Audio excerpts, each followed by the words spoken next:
Olá pessoal, chegou o momento da nossa revisão, onde a gente vai recapitular aquilo que foi trabalhado durante a aula. Vamos lá então?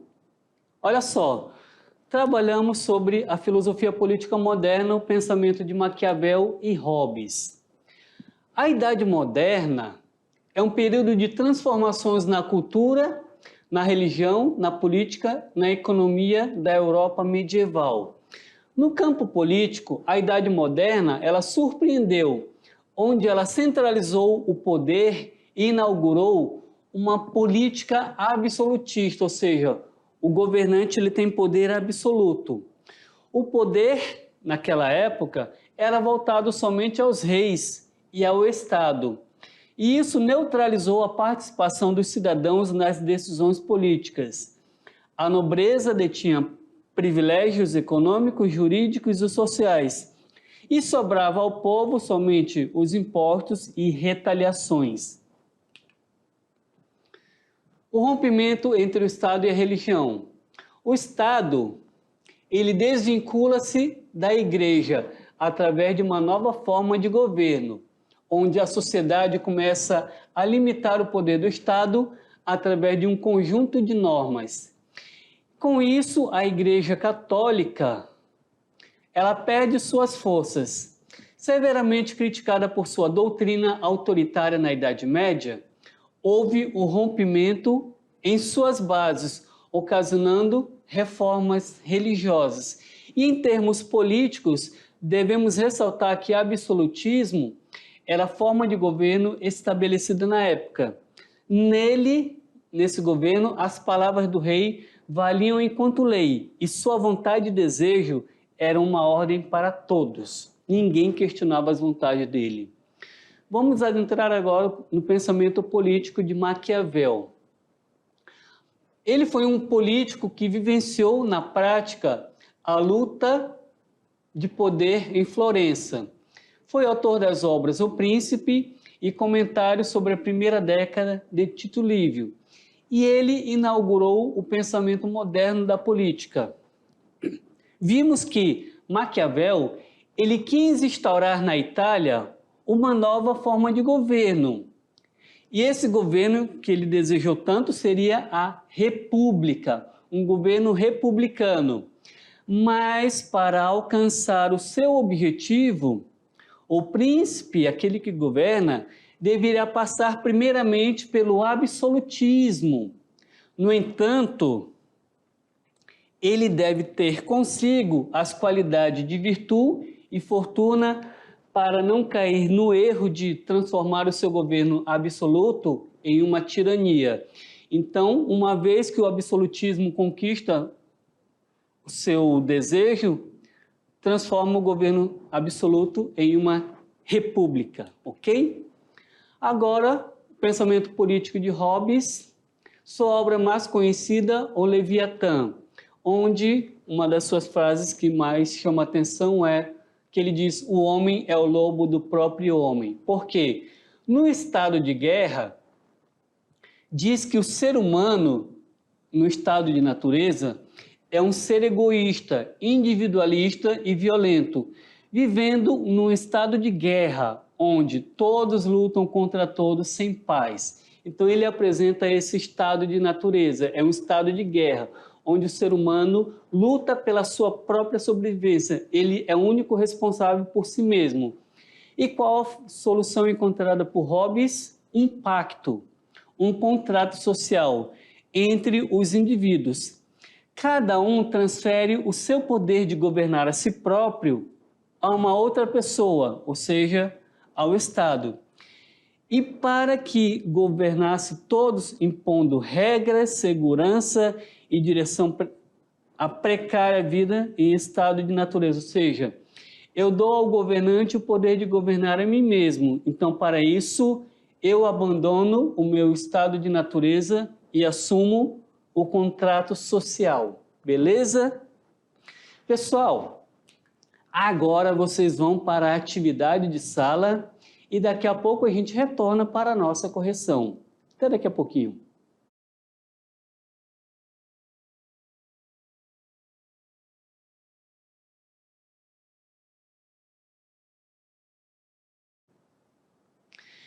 E aí, como é que foi? Conseguiram responder todas as questões propostas? Tiveram alguma dúvida em relação a alguma questão? Pessoal, qualquer dúvida, mandem para cá para que a gente possa tentar solucionar essas questões juntamente com vocês.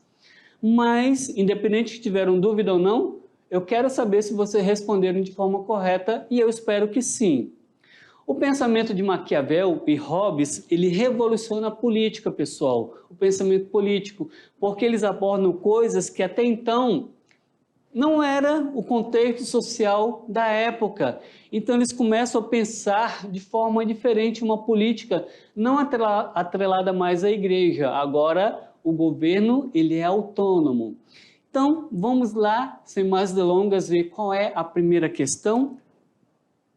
Questão número 1, diz o seguinte: conferir toda a sua força e poder a um homem ou a uma assembleia de homens que possa reduzir suas diversas vontades por pluralidade de votos a uma só vontade, ou seja, uma vontade geral. Transfira o meu direito de governar-me a mim mesmo a este homem ou a esta assembleia de homens, com a condição de transferir a ele o teu direito, autorizando de maneira semelhante todas as suas ações. Então, Hobbes, aqui temos o pensamento de Hobbes na obra Leviatã. Então, olha só,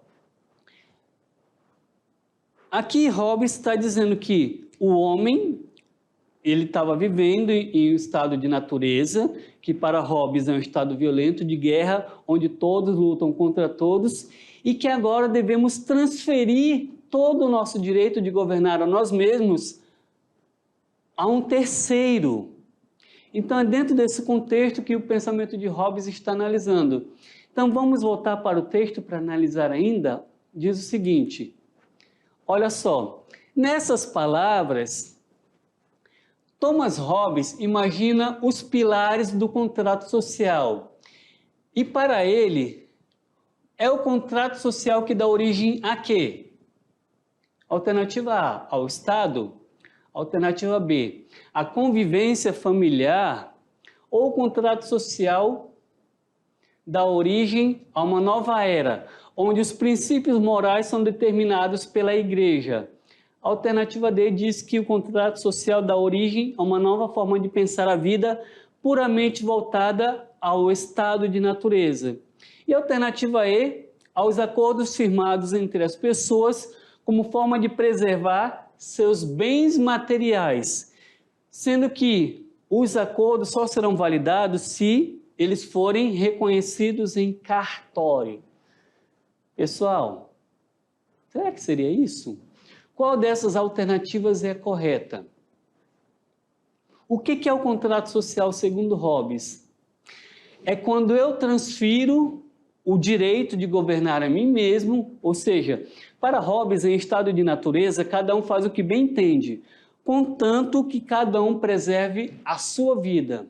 Em estado de natureza, Hobbes vai dizer, eu tenho que eliminar o meu oponente, ou seja, o meu adversário. Em estado de natureza, eu tenho que preservar a minha vida a qualquer custo. Inclusive, se for necessário, eu mato outra pessoa para preservar a minha vida.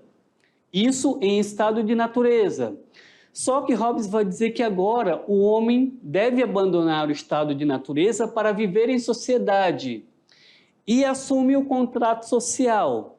E esse contrato social, ele dá origem ao que Hobbes vai dizer que é a alternativa correta ao Estado. O contrato social dá origem ao Estado, ou seja, o governante, aquele que governa, ou a assembleia de governantes, irão criar o Estado, ou seja, o Estado é o governo que vai limitar as minhas ações. Agora, uma vez assumido o contrato social, eu não preciso retornar ao estado de natureza. O Estado é o que deve garantir a minha sobrevivência em sociedade, sem que para isso eu retorne novamente ao meu estado natural. uma vez que eu assumo o contrato social, eu devo abandonar por completo o estado de natureza, porque eu não posso viver em sociedade, segundo Hobbes, ainda em estado de natureza, ok? Vamos então para a questão número 2. Não pode e não deve um príncipe prudente, olha só, isso agora na obra O Príncipe. Não pode e não deve a um príncipe prudente manter a palavra empenhada quando tal observância se volta contra ele e hajam desaparecidas as razões que a motivaram. Nas ações de todos os homens, especialmente os príncipes, os fins é que contam. Faça, pois, o príncipe tudo para alcançar e manter o poder. Faça, pois, o príncipe tudo para alcançar e manter-se no poder. Os meios de que se valer serão sempre julgados honrosos e louvados por todos, porque o vulgo, ou seja, o povo, a maioria das pessoas, atenta sempre para aquilo que parece ser e para os resultados, ou seja, aqui na obra O Príncipe, o autor relata que o povo só está interessado nos resultados. Os fins serão os mais diversos. Então, olha só, para o filósofo, autor de O Príncipe, na ação política, não são os princípios morais estabelecidos pela Igreja que contam, mas sim os resultados alcançados. É por isso que é atribuída a ele a seguinte frase: os fins justificam os meios, ou seja, qual é o fim que se quer? Qual é o fim almejado? Criar um Estado republicano. Quais são os meios utilizados? O poder absoluto. Sendo assim, sobre qual filósofo o texto está se referindo? Sem querer eu dei uma dica, pessoal. Lá no slide passado, sem querer eu dei uma dica. Alternativa A, será que o texto se refere a Dante Alighieri? Ou seria a alternativa B, Galileu Galilei? Alternativa C fala que seria Thomas Hobbes. Ou seria a alternativa D, Nicolau Maquiavel? E a alternativa E fala que seria Arthur Schopenhauer. E aí, o que vocês responderam? O texto em si se refere a qual filósofo? Que fala sobre o poder absoluto que deve ser depois o governante, o príncipe, ele tem poder absoluto para conquistar os seus objetivos, sendo que o objetivo final é criar um poder, um governo republicano. Qual autor fala isso?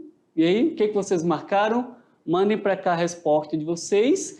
E a resposta correta para quem marcou a alternativa D está correta.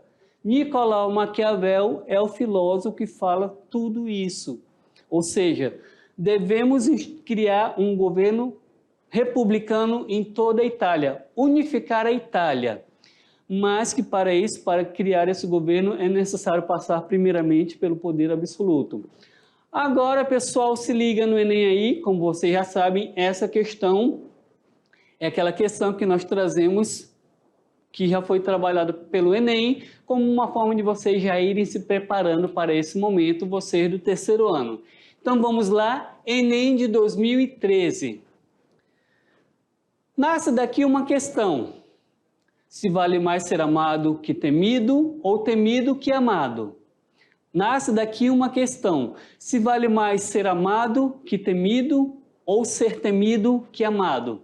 Responde-se que ambas as coisas seriam de desejar.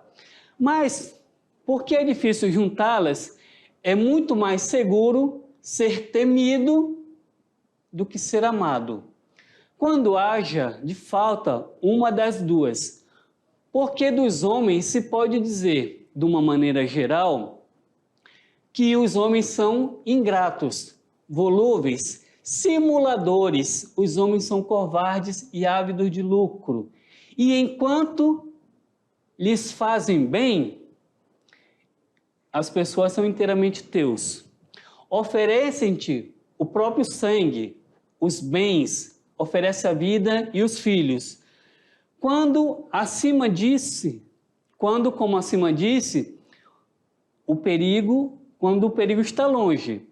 Mas quando o perigo chega, o que essas pessoas fazem? Elas revoltam-se, elas vão rebelar-se. Então, pensamento de Maquiavel na obra O Príncipe.